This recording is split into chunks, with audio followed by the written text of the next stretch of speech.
Je suis M. Jean-Marie Ngandji Bangante, ambassadeur, expert électoral international, l'un des observateurs internationaux, chef de mission de la coordination des experts électoraux africains de nationalité camerounaise.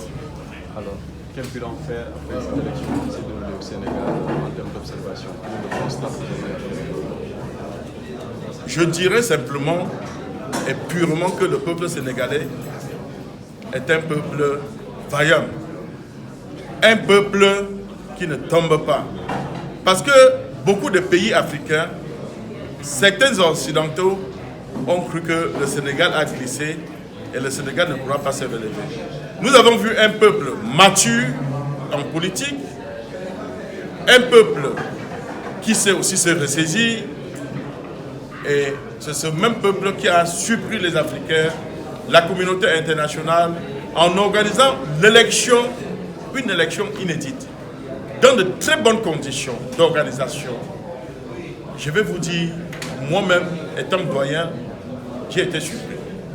J'ai été surpris. Regardez une preuve. L'encre là, elle est indélébile. Je me suis dit, elle avait 2 jours, mais c'est resté.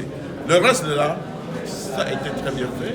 Les membres du bureau de vote ont fait le travail. La direction générale des élections a déployé le matériel électoral à temps et dans tous les bureaux de vote que nous avons donc visités. Ce que je peux encore ajouter, c'est que le président de la République, son excellent Macky Sall, a compris que le Sénégal est plus grand que tous les Sénégalais. Comme lui-même il a l'habitude de dire que sans le Sénégal, il n'y a pas de Sénégalais. Il s'est retiré et il a eu une position neutre. Et à la fin, sans que les résultats officiels ne tombent, lui, il a aussi félicité ce jeune vaillant, ce jeune Sénégalais. Et le candidat malheureux n'a pas attendu et lui-même a félicité. Tout cela contribue à la construction du système, du processus démocratique du Sénégal. Je vous dirai simplement, vous savez que quand vous êtes à la tête, ce qui est sûr, vous attirez plus de jaloux.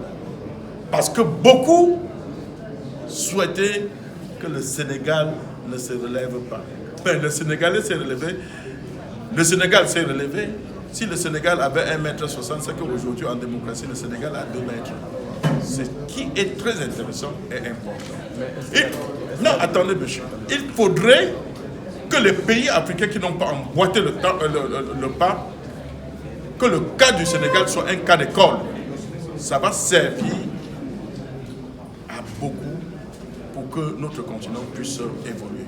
Mais est-ce qu'il y a des aspects qu'il faut améliorer peut-être d'ici quelques années pour faire une élection? Oui, il faut tous les jours améliorer. Tous les jours, dans tous les domaines. Vous comprenez? Dans tous les domaines. Même en football, les lois changent. Combien de fois en politique? Même l'organisation. Par exemple, je venais de citer le badge d'observateur produit par la DGE. C'est un badge qui n'a pas de nom de la personne, ni la photo. Ça peut être trafiqué. Et nous avons donc, dans le chapitre de la recommandation, proposé que prochainement, que le badge porte le nom et la photo de l'observateur. Ça serait bien. Il y a aussi ce problème des bulletins.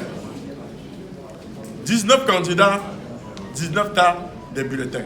Ça veut dire que s'il y a 7 millions, il y a eu 7 millions de votants, ça veut dire que chaque candidat a 7 millions de bulletins x 19. Vous voyez ce que ça coûte en termes d'argent. Alors, le bulletin unique peut être long n'importe comment, mais peut contenir les 19 personnes. Et quelqu'un prend un seul bulletin et il vote. Il coche la personne qu'il veut et ça ne prend pas aussi trop de temps pour pouvoir voter. Donc, et ce que nous avons aussi constaté qu'il faut